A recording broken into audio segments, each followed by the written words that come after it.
Assalamualaikum warahmatullahi wabarakatuh. Perkenalkan, saya Nadela Rahmah dengan NIM 2110815320015. Baik, di sini saya ingin menjelaskan apa itu pengendalian diri. Mungkin kita lanjut setelah ini ya. Baik, di sini saya akan menjelaskan tentang pengendalian bising. Baik, mungkin kita langsung masuk ke materi.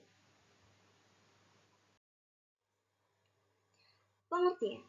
Kebisingan merupakan bunyi yang tidak dikehendaki karena tidak sesuai dengan konsep ruang dan waktu sehingga menimbulkan gangguan terhadap kenyamanan dan kesehatan manusia. Kebisingan adalah bunyi yang dapat mengganggu pendengaran manusia. Menurut teori fisika, bunyi adalah rangsangan yang diterima oleh syaraf pendengaran yang berasal dari suatu sumber. Apabila syaraf pendengaran tidak menghendaki rangsangan tersebut, maka bunyi tersebut bisa kita namakan sebagai suatu kebisingan. Selanjutnya, rentang suara. Rentang frekuensi suara yang dapat didengar manusia berkisaran di antara 20 Hz sampai 20.000 Hz. Suara percakapan manusia mempunyai rentang frekuensi antara 250 Hz sampai 4000 Hz. Dan umumnya, suara percakapan manusia mempunyai frekuensi 1000 Hz, sedangkan amplitude adalah besaran simpangan gelombang suara yang dihasilkan dari sumber suara. Bunyi atau suara yang masuk ke telinga akan diterima sebagai suatu rangsangan akibat adanya getaran-getaran yang terjadi melalui media elastis. Kuat atau lemahnya suatu bunyi atau suara akan dipersepsikan berbeda pada masing-masing individu yang mendengarnya. Hal ini karena tergantung pada subjektivitas frekuensi dan intensitas bunyi atau suara. Selanjutnya, jenis dan sumber. Jenis ada bising yang mengganggu, bising yang menutupi, bising rusak. Untuk sumber, bising interior, bising outdoor, lalu lintas, industri, konstruksi bangunan. Selanjutnya, mekanisme pendengaran.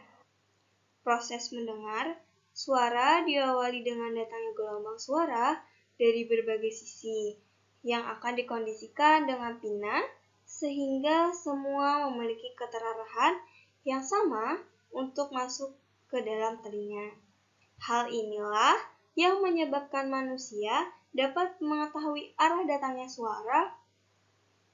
Lalu, gelombang dengan frekuensi tertentu akan diamplifikasi melalui resonansi di meantus. Dengan amplifikasi tersebut, gelombang akustik akan cukup kuat untuk menggetarkan gendang telinga kita. Gendang telinga akan bergerak maju mundur sesuai tekanan yang dialaminya. Gendang telinga mengubah gelombang suara menjadi getaran yang akan diteruskan ke koklea sebelum disalurkan syaraf menuju otak. Selanjutnya, dampak kebisingan. Dampak kebisingan bagi manusia dapat sangat bervariasi tergantung pada tingkatan kebisingan, durasi paparan, sensitivitas individu, dan faktor-faktor lainnya. Dalam banyak kasus, kebisingan dapat memiliki dampak negatif yang signifikan pada kesehatan fisik dan mental manusia. Berikut ini adalah beberapa dampak utama kebisingan pada manusia, yaitu gangguan tidur, stres, kerusakan pendengaran, gangguan mental, hubungan sosial. Baik, selanjutnya, standar NBA kebisingan.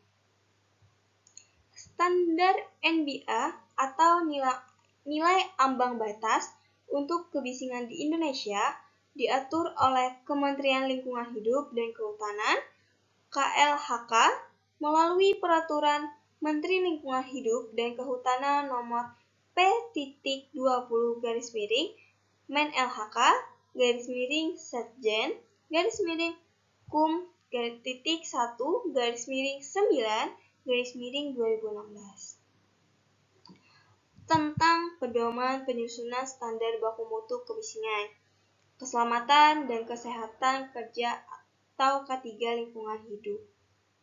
Berikut ini beberapa aspek yang meliputi, yaitu tingkat kebisingan, zona lingkungan, waktu paparan, peraturan K3 dan peraturan transportasi. Selanjutnya,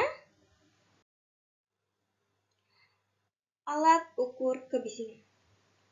Berbagai jenis alat pengukur kebisingan yang tersedia di pasaran. Alat ini dirancang untuk mengukur tingkat kebisingan di sekitar dan berikan informasi mengenai tingkat kebisingan sesuai dengan standar yang laku. Berikut ini adalah beberapa jenis alat pengukur kebisingan yang umumnya digunakan, yaitu Sound Level Meter (SLM), dosimeter, Integrating Sound Level Meter, software aplikasi smartphone, pengukuran kebisingan lingkungan. Selanjutnya, manajemen pengendalian bising. Manajemen pengendalian bising adalah merupakan salah satu kebijakan perusahaan yang bertujuan mengurangi noise atau bising di sumber atau jalur perambatan suara di area pekerja, sesuai dengan Undang-Undang Nomor 1 Tahun 1970 tentang Kesehatan Kerja. Selanjutnya, kebijakan pihak manajemen. Pelaksanaan program manajemen pengendalian bising di tempat kerja. Maka perlu adanya kebijakan dari pihak manajemen perusahaan meliputi kebijakan yang menyangkut keselamatan dan kesehatan kerja pekerja. Kebijakan yang menyangkut plant dan equipment atau alat, kebijakan-kebijakan yang menyangkut bahan atau material, kebijakan yang menyangkut tentang prosedur, kebijakan yang menyangkut tentang pelestarian lingkungan.